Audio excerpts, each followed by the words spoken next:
Hi, it's Vex, and today we're doing top 10 cards of Lost Caverns of IXALAN. And you know what? I'm not going to sugarcoat it. I'm going right into number one, the most busted and broken card, possibly of the year, Roaming Throne. That's right, Lost Caverns of IXALAN. You know, the first time I went to IXALAN, it was very underpowered, but it had dinosaurs, pirates, merfolks, and vampires. And those are all very flavorful, very fun.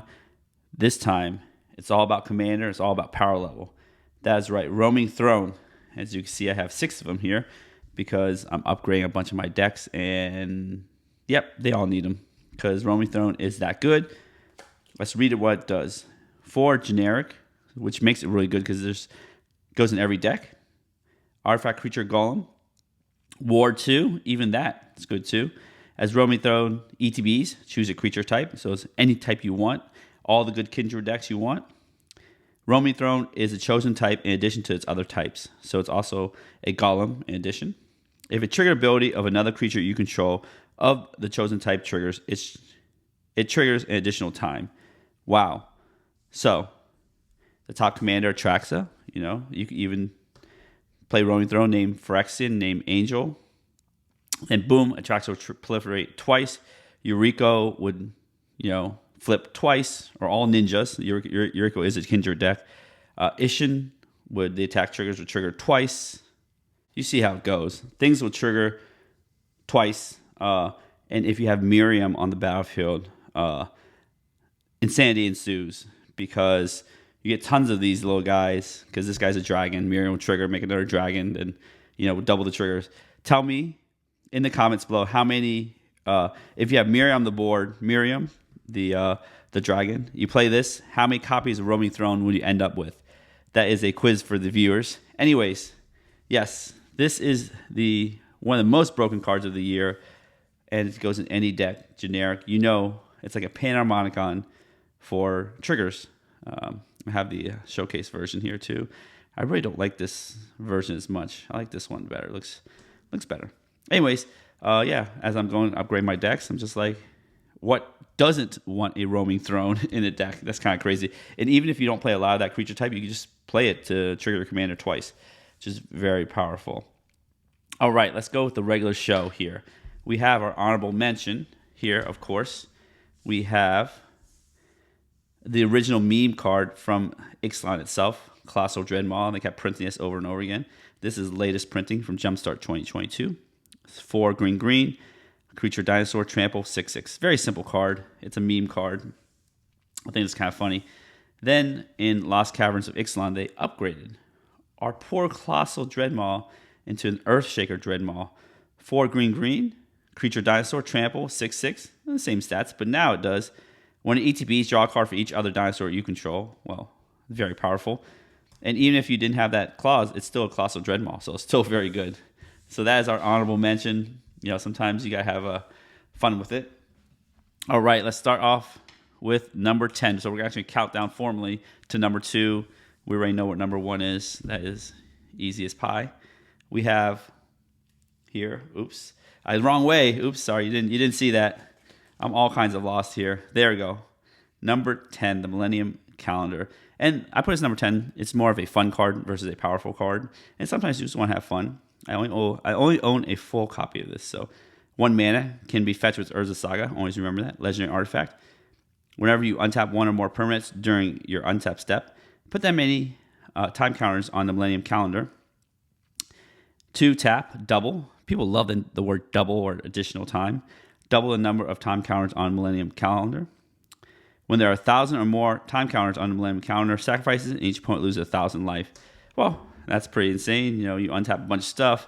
Let's say you untap 5 things. You put it here. You pay 2 mana. You double the counters to 10. Right? And then you untap 5 more things. 15. Then you tap 2, double the counter to 30. You see how this thing goes pretty crazy, pretty fast. Right? It's not even that impossible. So I think it's pretty neat to have something like that. And 1,000, I think it's one of the biggest numbers out there. Minus infinity. But 1,000 is pretty big number on a Magic card. Number 9, Ripples of Potential. 1 in blue instant. Proliferate. Good in Atraxa, as we talked about. Then choose any number of permanents you control that had a counter put on them this way. Those permanents phase out. I think they were using a lot of phasing technology because of, there was regular killing, then things became get regeneration shields, then made indestructible, then they made farewell. They're like, oh, these things just, and then people exile things. So it's just like, how do you save things? And now they're just like phasing out saves things essentially. Eventually we'll have something that says things don't phase in. I think if you run a stasis, which skips your untap step, things don't phase in because you don't have an untap step. So remember that. So this is good protection and proliferate synergies. I wish this was in foil for my Atraxa deck, but it does not come in foil because it's from the Commander Precon. All right, number 8, we have Bone Horde Dracosaur, 3 red, flying first strike, 5/5, big dragon dinosaur. It's pretty cool. At the beginning of your upkeep, exile top 2 cards of your library. You may play them this turn, so it's kind of like a draw 2. If you exile land card this way, create a 3/1 red dinosaur creature token. If you exile non-land card this way, create a treasure. So it's pretty cool. You play this, you essentially draw 2 cards, and then make 3/1s or make treasures to help you cast those spells. I think it's very good. It does take a little time, but it's good in the giant dinosaur deck, good in the dragon deck, good in Prosper and all those other decks like that. All right, number 7, the Indomitable. And this looks really, really close to, that's why I kept this on screen. Ba-boom. Looks kind of like that ship right there. Not exactly, but let's pretend it is. This is like reconnaissance mission, coastal piracy, Bayern and Thassa. 2 blue. The important part is whenever a creature you control deals combat damage to a player, draw a card. Just like those cards I mentioned, but in addition, it's a legendary artifact, vehicle, trample, crew 3. That's pretty cool. So now you have a thing that can sit on the battlefield, let you draw cards. And then it's good in my Eureka deck because those ninjas or those things are unblockable creatures. Bam, hit, draw cards. But then if you have extra dudes laying around, you can crew 3 and you get a 6/6 trample. Then you may cast the Indomitable from your graveyard as long as you control 3 or more untapped. Tapped pirates and or vehicles. This is good in vehicles and pirates decks, but that line's just flavor text. You don't really need it to make it good. So I'm getting a lot of these because I love those little. I have this in my Layla deck, my Shurikai deck, my Eureka deck. Those little creatures, pam, do a little card draw. Shurikai's also a vehicle deck too. So this trinket text does apply to Shurikai. All right, number 6. We have illustrious Wandergraph. 4 and a white artifact creature golem. Ascend. Other artifact creatures you control get +2/+2 as long as you have the City's Blessing, which means you have 10 permanents. Once you get City's Blessing, it stays there forever, even if you lose 10 permanents. At the beginning of each upkeep, create a 1/1 colorless gnome artifact creature token. So this is really cool. This is like the one that does the saplings. Tendershoot Dryad, I think that's what it's called. Same casting cost, same text, except for this does +2/+2 to other artifacts, which is including your little gnomes. So every turn, if this is alive, spits out 3/3 gnome around the board, and then makes your little artifact creatures bigger. Even like Ornithopter Paradise and such like that would be a 2/4. So I think this is really strong. It has 2 types, artifact and creature, so it's a little easier to destroy, but very good card. All right, number 5. We have a Jurassic Park card, Don't Move. So there is no regular version. They're all full art. 3 white. I love this because it says destroy all tapped creatures and sorcery. That'd be broken if it's an instant. Until your next turn, and whenever a creature becomes tapped, destroy it. So essentially, it's like a giant fog, and then if somebody did an attack or had mana dorks or whatever, you just like destroy them, and the instant you attack with any creatures, destroy them as well. Don't cast this before you attack, and then attack and destroy your own creatures. Do this after you attack if you're planning to attack. So I think that's a good way to board wipe. I love these little innovative way to do these board wipes there. All right, number 4. We're getting down to the good stuff. Chamil, the Inner Sun. 6 generic. Spells you control can't be countered. I feel like it's trinket text. I mean, there are counter spells out there, but it's a legendary artifact. Everything's legendary nowadays. At the beginning of your end step, discover 5. Of course, did I mention Lost Caverns of Ixalan? Cascade's a broken mechanic. Players love it because it's random. You get to get free stuff. Then they just may discover a maybe possibly more broken mechanic because they just want to push packs. I don't know. But discover is exile cards from the top of your library until you exile a non-land card with mana value 5 or less. Cast it without paying its mana cost, or put it into your hand. Put the rest on the bottom in a random or cascade. If you like flip a counter spell or something, you probably don't want to cast it, so you just don't get the card. Here, if you flip a counter spell, you just put it in your hand instead. So I think this is insane. Discover, and you do it every single turn and make things uncounterable. All right, number 3. Now I mentioned people love the word double. This has the word double here.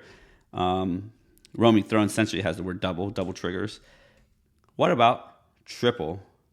Ojurtak, I hope I'm saying it right. Deepest Foundation, 6 mana value, 4 white. Legendary creature God, Vigilance. If one or more creature tokens would be created under your control, 3 times that many tokens are created instead. Tripling, of course. Then when it dies, returns to the battlefield tapped and transformed under its owner's control. So if you kill it, it comes back. I know it makes it very hard to kill. As a land, I think it comes back as a tapped land, right? Tapped land, and then next turn you tap for 1 white. You can pay 2 and a white. Transform this card, Temple of Civilization. Activate only if you attack with 3 or more creatures this turn, and only as a sorcery. Transform it back. Kaboom! It's back. So exile-based removal is very, very good. That's why it's the only way to get rid of it, because if you destroy it, it turns into a land, ramps you. All right, number 2. This is our number 2 card next to Roaming Throne. Galta, Stampede Tyrant, 5 green. Legendary creature, Elder Dinosaur, trample. When Galta ETBs, put any number of creature cards from the hand onto the battlefield. And it's also a giant 12/12 beat stick. So this is not even on cast, it's on ETB. You cheat it out, however, and then cheat out the rest of your hand. Last March of Ents is really, it's kind of like a Last March of Ents on a creature form. I think it's really cool. It doesn't draw tons of cards like Last March of Ents. But this one, in green, you can ramp this out. You get a giant beat stick, and then you just put all your other giant creatures onto the battlefield.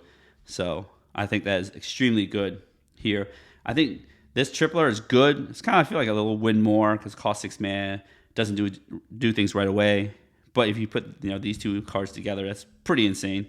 So I think it's pretty neat here. And then, of course, our number 1 card, Last Caverns IXALAN, is Roaming Throne. Undeniable card of the year. Maybe next to the One Ring. Who knows? Maybe tied with One Ring. We'll see as time goes by. Anyways, those are my top 10 cards with honorable mentions right there from Lost Caverns and Ixalan. If you do enjoy this video, give the video a thumbs up, smash the subscribe button, hit the notification bell to be alerted for videos in the future. And as always, have a wonderful day.